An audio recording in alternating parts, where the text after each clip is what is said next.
What's up, Ragin Nation? My name is Alex and you're watching the Ragin Ronin review, and in this video I will be reviewing The Avengers. And actually I had seen this movie 2 weeks ago on a sneak preview screening, and over the course of the 2 weeks I had seen it 3 times, and I gotta say that this movie is absolutely phenomenal. There's nothing like this movie, and I think a movie like this just doesn't come often, just because there's this huge logistical issue of getting it produced when you have to worry about scheduling the actors and making sure that the script and story of the previous films are actually consistent with The Avengers. And I gotta say that Joss Whedon pulled it off, and he did so successfully.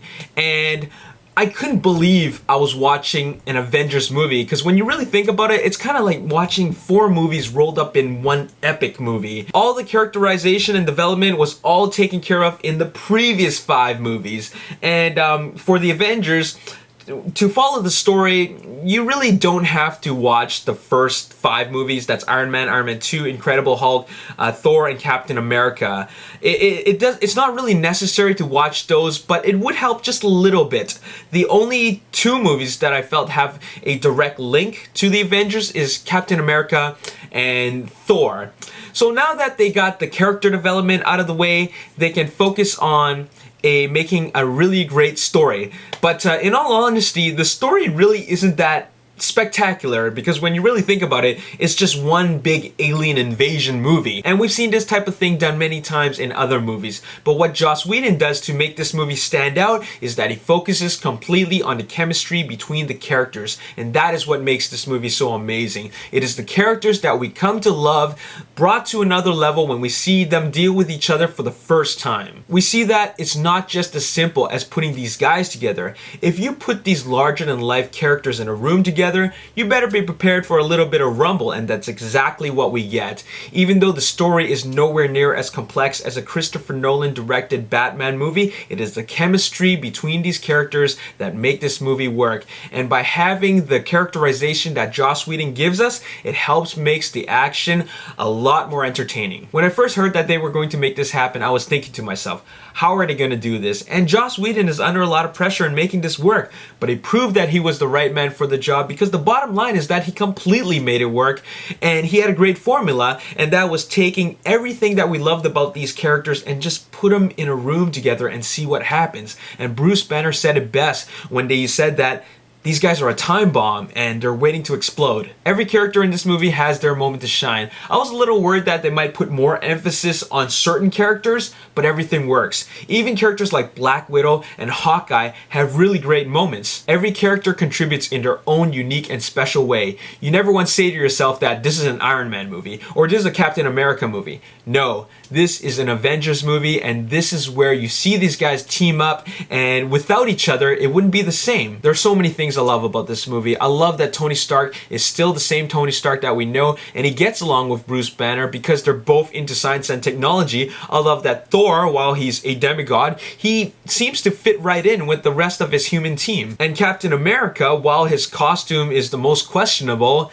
he actually is a very strong character, and when you see him give orders, you can't help but feel that these are the characteristics of a true leader and a hero. And a huge part of that has to do with the superb casting. The role of Captain America being played by Chris Evans was, I gotta say that it's his most serious role, just because I always see him in these, a pretty boy, wisecracking jock roles. So watching Chris Evans be the leader of the Avengers was just really refreshing for me. And there is no better Thor than the Thor that Chris Hemsworth plays. And as for Robert Downey Jr., he is Tony Stark. You can see that he is so comfortable in that role, and it helps make his entire performance so believable. And of course, there's Mark Ruffalo, who in my opinion plays the best Hulk ever. And he's really what Bruce Banner should be. Speaking of which, I cannot leave out Tom Hiddleston, who plays Loki in this movie. And I gotta admit that I like Loki more in this movie than I did in Thor. And the main reason why is because of the Avengers, he's a lot more complex as a villain. The Loki that we saw in Thor is a villain that we've all seen before. It's the jealous sibling that turns on his brother. It's nothing new, but I gotta say, in the Avengers, Tom Hiddleston not only nailed it, but he made Loki a memorable villain. Another thing that is great about this movie is that it takes some time for our heroes to work as a team. They really aren't the Avengers until it's really necessary. Before the New York battle, they're just Thor, Captain America, Iron Man, and the Hulk. But when they are the Avengers, you really feel it when you see how they work together. And this is what Joss Whedon wanted for the audience. Also, before they eventually become the Avengers, the bickering, the fighting, the disagreeing was a really nice touch because it showed that just because you have Earth's greatest heroes in one room together, it doesn't necessarily mean that they're not going to attempt to steal the spotlight from each other. And this is all part of the story. I feel that while the story all leads up to this big alien invasion, the essence of what this story is really about is about these great characters coming together. And when you really think about it, it's an origin story. This is the origins of the Avengers, much like how X-Men First Class is the origins of the X-Men. When the movie starts, it gets right into it. It does not take its sweet time to give you all kinds of exposition. You are in, and then it moves along, and it just keeps on building momentum and then goes faster and faster and faster until it brings you to the big New York battle. Now, a lot of people are going to compare the New York battle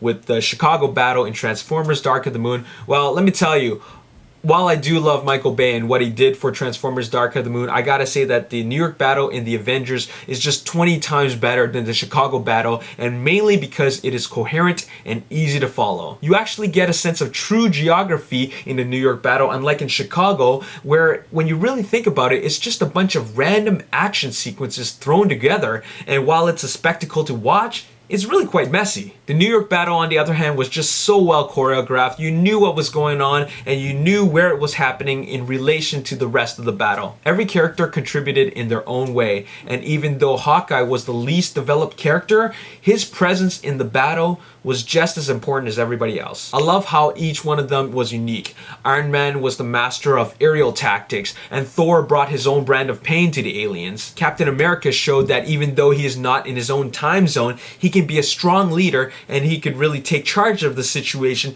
anywhere, anytime. And Hulk is the Avengers' tank and secret weapon. Black Widow was the result of Joss Whedon's brilliance from his experience in directing strong female roles such as Buffy the Vampire Slayer and Serenity. And finally, there is Nick Fury. While he has the least amount of screen time, he showed that he is extremely passionate about using the Avengers initiative to protect his planet. And this is what made the New York battle and the entire movie so brilliant. This is how you make a comic book movie. And while I loved X-Men First Class because of its storytelling and the characters, The Avengers is really the true definition of what a comic book movie should be about. The spectacular action is really just an extension of these amazing characters. Another thing I love about this movie is that even though there is a very personal vendetta between Thor and Loki, every character actually gets a shot at Loki.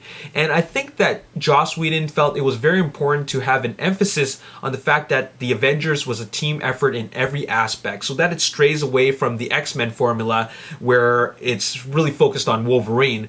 And even though the New York battle was really the Avengers versus the Chitauri, we're constantly reminded that it's still a very personal battle between them and Loki. Another thing that I'd like to mention was that I was a little worried about how they're going to make the story work, just because I really enjoyed the fact that Iron Man is set in a reality-based world where there are no superpowers.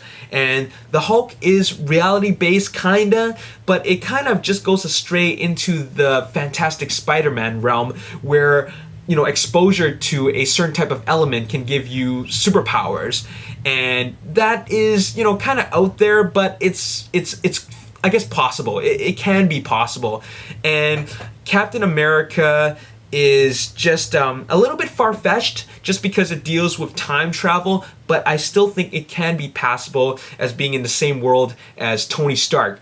But Thor, on the other hand, is completely fantasy-based, so I'm just thinking, how can they make this work? But Joss Whedon pulls it off, and he does so without any of it being questionable at all. When you see these guys on screen together, you just accept it, and you don't question any of it. You will find that it just works, and you have no doubts about it. Anyways, on a final note, I just gotta say that the final hour was just completely ridiculously entertaining. Even though it was a 1 hour long action sequence, it was actually a really character-driven spectacle, and it was just really exciting, and it had lots of great moments like money shots and moments that gave me goosebumps, and the amount of humor in it was just a pleasant surprise. There's these constant comedy beats, and it just reminds you that these guys are really having a good time, and you fall in love with these characters for that reason. Joss Whedon proved to us you can actually have an all-out action fest as long as your characters are strong enough and well developed. And like I said before, all that was taken care of in the previous 5 movies. And we all used to say that, well, you can't have a movie be nothing but action and actually have it be a good movie. Well, actually you can, and Joss Whedon proved that. Now let's talk about the 3D in the movie, and the big question on everybody's mind is, should they spend money to watch it in 3D or not in 3D? I would say watch it in 2D. The first and second act of the film has 3D quality that is really similar to that of Captain America, and that's really not saying much. It's just one of those post-conversion jobs where the 3D quality is just lacking. But I will say that the 3D in the final act of the film, the final battle, was as great as, or almost as great as, to that of the 3D in Transformers Dark of the Moon. And I think the reason for that was because that the final battle is really made up of a lot of visual effects shots. It's not the gimmicky type of 3D which throws stuff at your face. It's the type which gives you a sense of depth in the settings, because when you watch the New York battle, you really notice the different layers. So it's more evident in the third act of the film. I would still recommend that you watch the movie in 2D. I just think that the 3D element really doesn't add anything or enhance the movie in any way. It just increases your movie ticket price. To be fair, the best looking 3D shots in the first and second act of the film are in these really wide shots of a location where the camera isn't moving, and they have shots like this to establish the geography of a scene, and those shots looked really good, but they still have a long way to go in perfecting the format. The bottom line is that the 3D in the Avengers is inconsistent, but when it's good, it's actually pretty good. It's a bit of a toss-up just because you have poor 3D in the first 2 acts, but excellent 3D in the final battle, so you decide. The poor 3D in the movie really doesn't affect my final score of the movie, but there are some things that really took me away from giving the movie a perfect score, and it's actually 3 things. I felt the opening could have been a little more attention-grabbing. It was a big set piece, but it was nowhere near as gripping as the opening of Iron Man. I felt it kind of started off a bit weak, but that's not that bad of a thing just because it allows room for a smooth development. But I just gotta say that the opening in Iron Man just captured me intensely. Another thing that bugged me, and this is kind of nitpicking, was Black Widow's use of her pistols. Her hand-to-hand fighting and acrobatics was way more exciting than watching her shoot her pistols at objects we can't even see off camera. We're giving these close-up shots of her using this double-fisted gunplay and shooting at targets that are outside of the frame, and we really never get to see the shots connect with the target.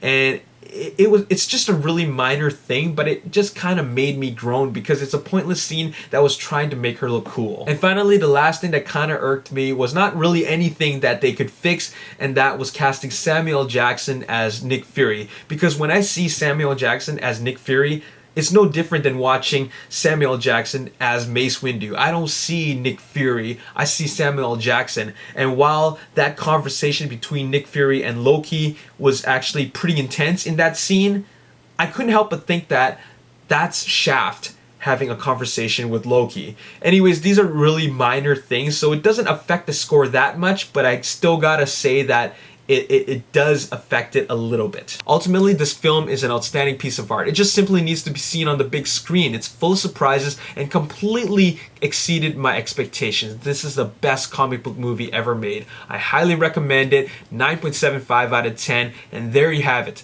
As always, if you enjoyed this video, show me some support by clicking the like button, subscribe to my YouTube channel, like me on Facebook, The Ragin Nation, and also follow me on Twitter at Ragin Nation. My name is Alex Yu, and thanks for watching the Ragin Ronin review. I'll see you next time. Peace. Is directing the reboot to Daredevil. And what else do we have? What else do we have in the world of comic books? Roberto Orci and